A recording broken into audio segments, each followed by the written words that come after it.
La liturgie est le lieu d'une relation vivante à Dieu. Comme toutes les relations vivantes, elle évolue.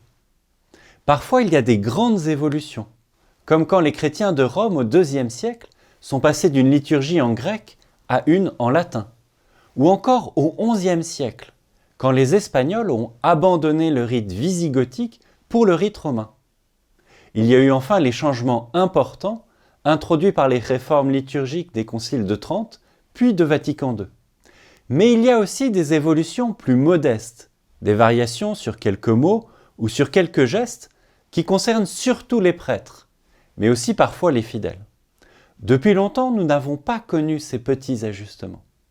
C'est pourquoi nous allons être surpris le dimanche 28 novembre qu'on nous change la religion.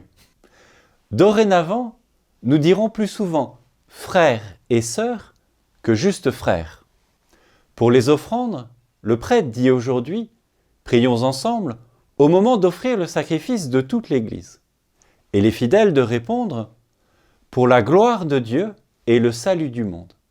Eh bien, dorénavant, nous entendrons « Priez, frères et sœurs, que mon sacrifice et le vôtre soient agréables à Dieu le Père Tout-Puissant. » Et nous de répondre « Que le Seigneur reçoive de vos mains ce sacrifice à la louange et à la gloire de son nom, pour notre bien et pour celui de toute l'Église. » Nous serons plus proches de ce que tous les catholiques de la terre disent dans leurs différentes langues.